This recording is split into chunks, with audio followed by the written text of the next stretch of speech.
Hello, welcome to Real Keto Solutions. Today I am going to be showing you how I make my bone broth. So usually I would use oxtail bones, but today Waitrose didn't have any, so I got some lovely beef shin bones. Now I've already cooked the beef shin bones with the meat in the oven. I've taken off the meat and we have left the lovely shin bones. So we're going to put them in our stock pot or slow cooker. We will add half a cup of organic cider vinegar. Now the cider vinegar is used to help to break down the minerals from the bones, so the calcium and all the other good stuff, as well as the collagen. So we add that, and only now will I put the heat on. So I'm going to put the slow cooker on really low, the lowest setting, and I'm going to add an onion, just really finely chopped into quarters. And a really good tip, actually, that I read from a bone broth book, it's actually co-authored by Louise Hay, was to put a bag in your freezer, and then whenever you're cooking, if you have any leftover vegetable pieces, leftover bones, just pop that into your freezer bag. And then when you're ready to do your broth, you've already got lots of different bits of vegetables. So in here, there is, so that's a bit of a cauliflower, the outside of the cauliflower. We've also got some old bones that I made bone broth with before, so you can reuse your bones many times. We'll stick that in as well. Got some ends of some courgettes, gonna stick that in. Oh look, oh, and a stick of broccoli stalk. So that all goes into your bone broth. I like to add quite a lot of salt to my bone broth. So sea salt, good, probably a teaspoon at least goes in there. I like it to be a little bit spicy, so I've got some chili flakes. I'm going to put probably about half a teaspoon in there. Garlic, very lazy to use this type of garlic. I just find it so much easier. So I'm going to put probably about a good, again, another teaspoon of garlic paste in there. And then, of course, we need herbs. So I do have a rosemary bush in my garden. So I love fresh rosemary. I mean, rosemary really gives all of your dishes a really lovely richness. So you could put the stalk in just like that. I like to pick off the leaves myself. I think you get a fuller flavour. It gets to diffuse around the broth better. But as I say, you know, stick the stalk in as well. I love rosemary. Rosemary is a really powerful herbal medicine, actually, very high in antioxidants, polyphenols. It's used a lot, actually, in skincare products as a natural antioxidant.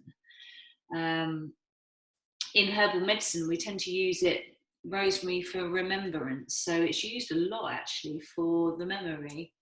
I have a lot of students that come in before their exams and they buy rosemary essential oil and burn it while they're studying.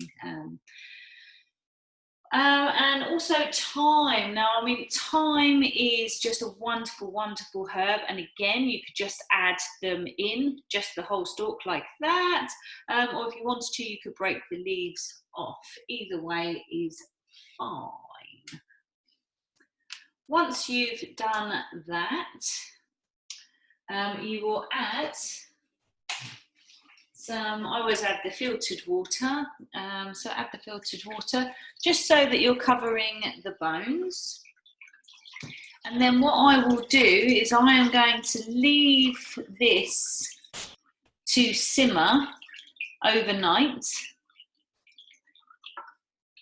with the lid on. It really makes your house smell wonderful as well. So it's such an easy thing to do. The reason that we use bone broth is that it's just so good for your skin, your bones, and your ligaments. Bone broth, when it goes cold, it will generally go like a jelly-like substance. That's the collagen in the bone broth. Now, collagen is the largest amount of protein actually in the whole body. It produces the matrix of your skin, your bone. It really is the structure of your body. If you didn't have collagen, we would be a blob, I guess. But it really is not only really beneficial for your skin, for your bones, and your joints, it's also really, really important, the collagen, for your digestive tract. So it helps to heal the digestive tract if there is issues with the digestion, gastritis, leaky gut, and so forth. Bone broth is something that can be utilised daily in your diet. Now, a lot of people ask me, well, what do you do with it? Do you just drink it as it is? And the answer is you can do what you like with it. I mean, yes, a lot of people do strain it out once it's been simmering for 24 to 48 hours. Strain it out and put it into jars. Keep that in the fridge and you can heat that up and drink it as is.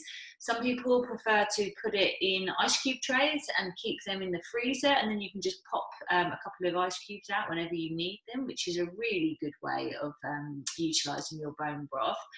I tend to use the bone broth in all of my cooking. So instead of using OXO cubes or those little jelly stock pots, you just don't need to. You have your own stock. Gives all your food a much better, deeper, richer taste. And also you're getting all the benefits of the bone broth as well. So I think it's a really easy to do, to utilise. Love my slow cooker, would not be without it. I mean, you saw how quick and easy that was.